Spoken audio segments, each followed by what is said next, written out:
E agora nós vamos conversar aqui no Jornal da Rede Alesp com o deputado Gil Diniz. Boa tarde, deputado. Seja muito bem-vindo.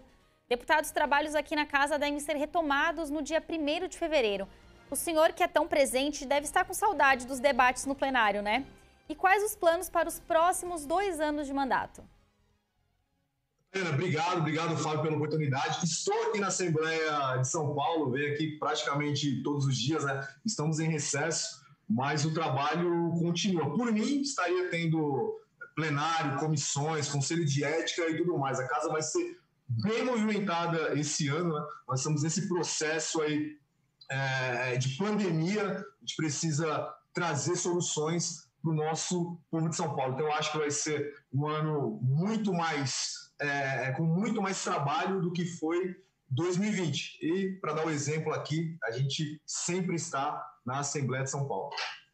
Agora, deputado Gil Diniz, eu queria até pegar esse gancho do que o senhor falou, que deve ser um ano ainda mais produtivo ainda que 2020, mas 2020 até superou a expectativa de muita gente, porque aqui na Alesp nós não paramos um momento sequer. Mesmo com pandemia, nós fizemos aí um trabalho meio que híbrido, né? Quando possível, se fazia o trabalho presencial, quando não era possível presencial, se fazia o trabalho por meio do home office, né? O trabalho online. Que balanço que o senhor faz do ano passado e de todas as dificuldades superadas por vocês parlamentares aqui do Legislativo, deputado Gil Diniz?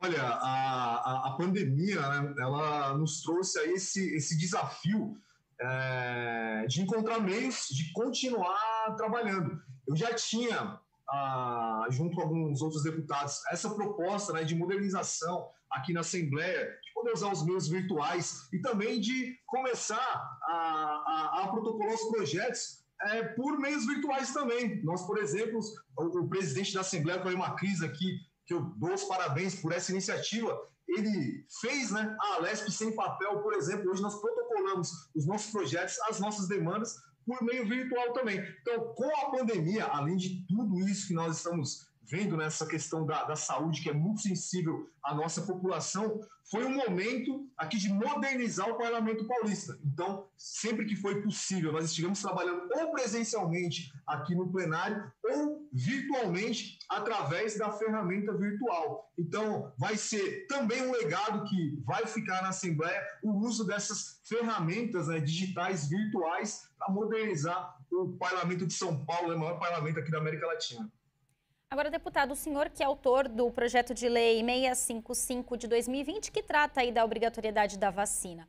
Eu queria que o senhor falasse um pouquinho sobre esse assunto e explicasse um pouquinho a ideia do seu projeto de lei também. Olha, na verdade, é contra a obrigatoriedade da vacina. Por quê? Nós estamos nesse processo.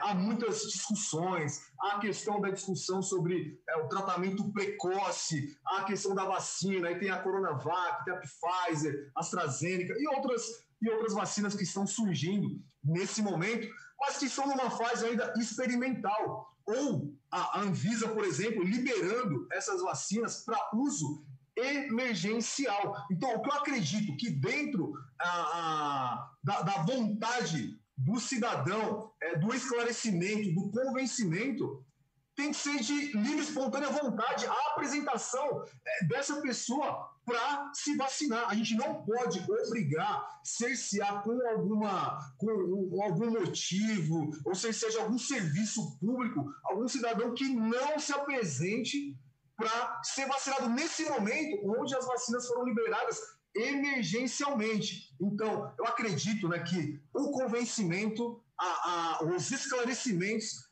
são bem melhores do que você obrigar a população nesse momento a se vacinar. E outra, né, nós estamos no início do processo de vacinação. Então, trazer logo para o início do debate, a obrigatoriedade de uma vacina que ainda é experimental, uma vacina que está sendo autorizada via meios emergenciais para ser utilizadas aí para o nosso povo nesse momento, eu não acho que é de bom tom começar obrigando o cidadão a se vacinar. Então, por isso eu apresentei esse projeto. Já foi aprovado em alguns estados no Brasil, em Goiás foi aprovado um projeto de igual teor, sancionado pelo governador Ronaldo Caiado, que é médico.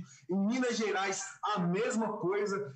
Em outros estados está sendo discutido. Então, eu gostaria muito que fosse discutido nesse parlamento com seriedade esse projeto de lei. Como eu sou parte da minoria, né? Hoje eu estou sem partido, não faço parte do governo, também não me alio ali ao PT, ao PSOL, vou ter muita dificuldade, mas pelo menos trazer esse debate para a ordem do dia, acho fundamental defender a liberdade do cidadão paulista.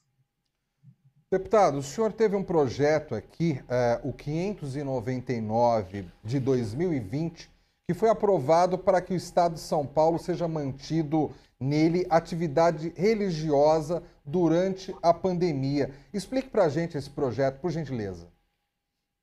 Olha, as igrejas, né, a independente, se é a igreja católica, evangélica, espírita, ou qualquer atividade religiosa como um todo, nesse momento de pandemia, desde o início do ano passado, ela foi muito atuante na questão da pandemia, principalmente nos serviços sociais.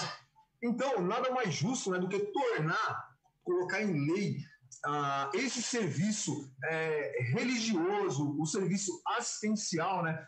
A gente tem o pão material, mas tem o pão espiritual também. Nesse momento tão difícil para o nosso povo, o povo de São Paulo, o povo brasileiro, nós fizemos esse projeto, foi discutido, o deputado Gilmacy, do Republicanos, entrou com a sua coautoria, né? Tem o apoio de vários outros deputados aqui, e nós aprovamos para quê? Para que nenhum prefeito ou o próprio governador venha a decretar o fechamento das nossas igrejas nesse momento, onde essas igrejas chegam principalmente nas periferias, onde o Estado muitas vezes acaba não chegando. Então, não é admissível que o serviço religioso nesse momento, principalmente, né, essa acolhida espiritual e material do nosso povo nesse momento tão difícil, seja cerceado também. Foi aprovado aqui pelo parlamento, nós aguardamos a sanção do governador João Dória. Temos aqui uma bancada evangélica, uma bancada católica, algumas pessoas que professam uma religião de matriz africana. Não tem problema a religião que você professa, ou se você não professa nenhuma religião ou a fé em Deus, não tem problema nenhum. O que nós queremos é garantir esse serviço que é essencial, principalmente para a população mais pobre. Então a gente aguarda aqui a sanção do governador do Estado de São Paulo. Deputado, eu achei muito interessante aí a sua explicação, porque a sua lei visa que realmente esse trabalho que é feito por inúmeras entidades religiosas de diferentes credos, né, mas que elas continuem fazendo esse trabalho de assistência à população. Quer dizer, na sua visão, num momento como esse, de pandemia, num momento como esse tão delicado, toda ajuda é bem-vinda e não se poderia proibir essas entidades também de prestarem ajuda, coisa que elas fazem constantemente, em principalmente regiões mais pobres. Essa foi a sua principal preocupação, então, a respeito desse tema, né? Exatamente.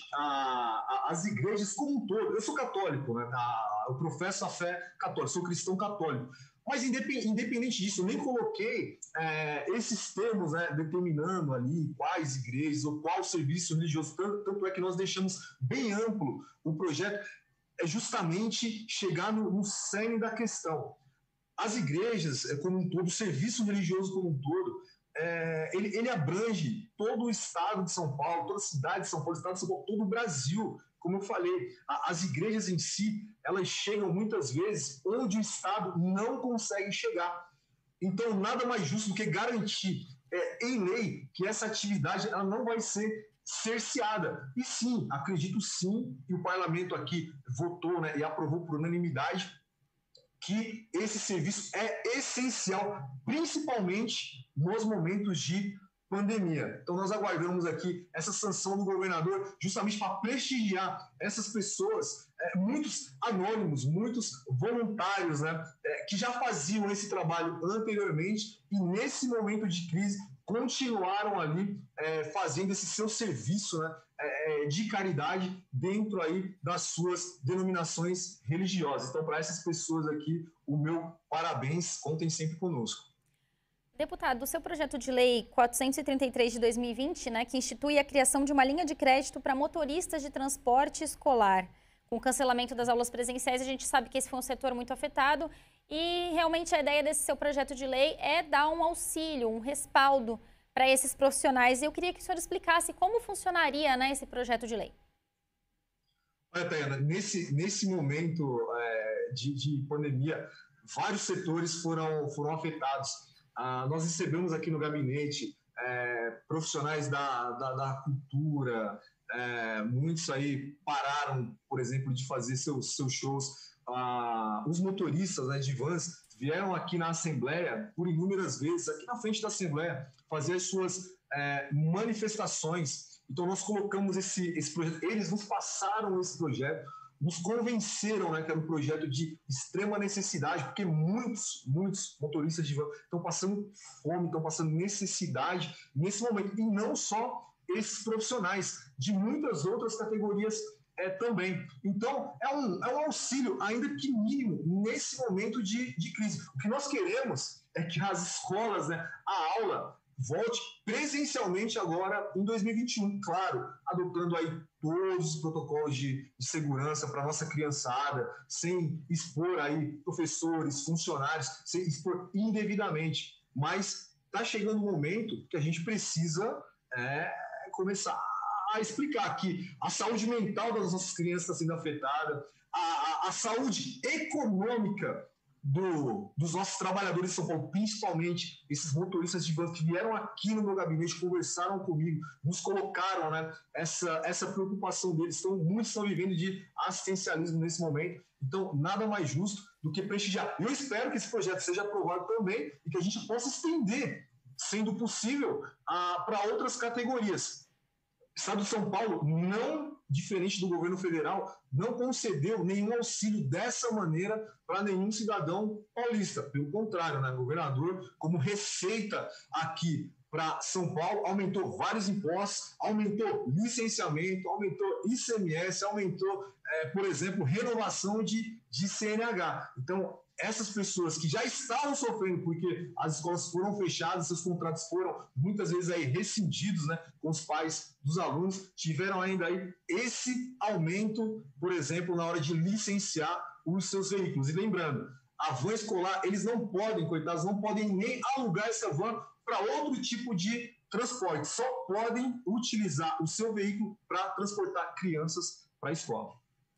Deputado, o senhor agora há pouco enfatizou que, por estar sem partido, a sua luta nesse ano de 2021 aqui dentro do parlamento pode ser uma luta até mais difícil, né? Por às vezes o senhor estar sozinho ali em determinadas causas. E o nosso espectador com certeza fica curioso. O que está faltando para o senhor fazer parte de um novo partido político, deputado?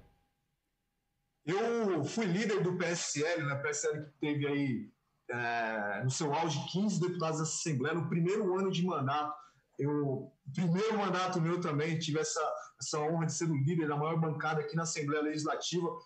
Mudou aí o ano, veio um outro líder, mudou a cúpula do Partido do Estado de São Paulo, me expulsaram por infidelidade partidária, porque eu disse que eu fui eleito graças ao presidente Jair Messias Bolsonaro e não graças à legenda partidária. Me expulsaram. O que falta para eu entrar numa outra denominação? O presidente sinalizar o partido que ele vai. Eu pertenço a um grupo político, né? Fui assessor parlamentar do deputado federal Eduardo Bolsonaro. Então, o presidente sinalizando o partido que ele vai aí, adentrar, com toda certeza eu vou junto com ele também. Então, eu só estou esperando essa sinalização. A gente sabe que ele já está num processo de negociação. Então, peço para o meu eleitor, para o meu seguidor, simpatizante, aí um pouquinho mais de paciência. A gente sabe da necessidade de estar numa agremiação partidária para justamente participar aqui das comissões, ter tempo de liderança, conseguir obstruir o governo, se necessário for, dar celeridade em outros projetos, se necessário for também, como eu tive essa experiência na liderança do PSL, sei da importância de estar no partido. Mas nesse momento, humildemente, mesmo sem partido, nós continuamos fazendo esse nosso trabalho de fazer aí as nossas proposições, de representar o nosso eleitor e, principalmente, fiscalizar o Poder Executivo nesse momento tão difícil, né? E no momento de calamidade pública, onde governador, seus secretários aí não precisam, não necessitam legalmente fazer aí as suas licitações. Então a gente está de olho no gasto público, né, respeitando o imposto pago pelo cidadão paulista, principalmente nesse momento tão difícil do nosso estado. Deputado Gil Diniz, conta aí para quem está em casa qual é a sua principal meta para 2021, quais são as suas expectativas aqui dentro do Parlamento Paulista? Olha, adentrar no partido, continuar representando esses meus eleitores, fazer o bom debate. Eu sou oposição aqui declarada ao governador do estado de São Paulo. Espero, né, nesse ano poder expor muito do que vem acontecendo. Infelizmente, no Brasil, hoje nós temos cerca de 200 mil mortes por coronavírus, mais de 50 mil no estado de São Paulo. Então a gente precisa aqui mostrar para a população que aquele que se vendeu como gestor, aquele que tem aqui a maior base aliada na Assembleia de São Paulo, uma base imensa, nós nunca conseguimos como oposição derrotar um projeto do governador, não é tão gestor assim, e São Paulo tem cerca de 25% das mortes no país, das mortes do país. Só para vocês terem um exemplo, a região sudeste, né, é composta aí por São Paulo, Rio de Janeiro, Espírito Santo, Minas Gerais. Somente São Paulo tem mais da metade do número de mortes somente na região sudeste. Então a gente precisa expor, né, eu espero aqui nesse ano conseguir expor essas mazelas do governo do estado de São Paulo. Claro, sempre com responsabilidade, representando aí o meu eleitor, mas mostrando para a população o que vem acontecendo no estado e, obviamente, tentando aprovar outros bons projetos e apoiando aqui boas demandas dos meus pares. Acredito que quando eu for aí para algum partido, outros deputados venham também, consigam aí fortalecer essa nova agremiação partidária. Nós vamos aqui fazer o nosso papel de fiscalização do governador do estado de São Paulo. Deputado Gil Diniz, o nosso tempo aqui está quase esgotado, mas eu quero fazer a última pergunta para o senhor. Eu vejo aqui na sua biografia que o senhor trabalhou no passado aí como soldado temporário da Polícia Militar, o senhor foi segurança em um shopping center, o senhor foi professor em escolas públicas da capital, o senhor foi carteiro nos Correios, ou seja, o senhor conhece o que é a vida nos bairros periféricos também de São Paulo, o senhor conhece a periferia. Então a minha pergunta é a seguinte, nesse momento de pandemia, o senhor acha que o combate à Covid-19 está sendo tratado de forma igual em todos os bairros de São Paulo ou as periferias, as regiões mais carentes, não conseguem ter um combate tão eficaz por inúmeros motivos que outros bairros mais privilegiados? Olha, você já falou tudo. Não tem a receita que o governador, prefeito, vários prefeitos pelo estado de São Paulo vem dando, lockdown, fechamento. Só que isso só tenta fazer quem desconhece a realidade, principalmente dos mais pobres. Eu cresci ali na zona leste de São Paulo, região da Aricanduva, principalmente na região de São Mateus, ali em Mateus Bem, você que me ouve. Não tem possibilidade nenhuma daquela população sobreviver uma semana, um mês, trancafiada dentro de casa. O que nós pregamos desde o início da pandemia é que a saúde tinha que andar de mãos dadas com a economia. A gente nunca pregou esse discurso, olha, fique em casa, a economia a gente vê depois. A gente, desde o início, disse, olha, o remédio para a pandemia não pode ser mais letal que o próprio vírus. Então, muita gente aí acabou perdendo o emprego. Eu falo da periferia. Minha mãe é diarista, minha mãe é faxineira. Até hoje, dona Nena, e ela tem muito orgulho disso, eu tenho muito orgulho de falar isso aqui para vocês. Imagina só essas senhoras pegando um ônibus lotado na periferia de São Paulo. É triste essa realidade, só que é uma necessidade. O que nós pregamos desde o início é que os grupos mais vulneráveis, os mais idosos, as pessoas com comorbidades, essas pessoas teriam sim que ser protegidas de todas as maneiras possíveis e imagináveis pelo Estado. Mas não, quiseram fazer aí um trancamento, um fechamento linear, e o que nós estamos vendo é que depois de um ano, o governador continua insistindo nessa fórmula que, como eu falei aqui anteriormente, deu errado, mais de 50 mil mortes. Imagina você acha que algum bar lá em São Mateus, 8 horas da noite hoje vai estar fechado? Não vai. Talvez na avenida principal vai estar. Dentro ali das paralelas, não vai, porque o povo precisa sobreviver.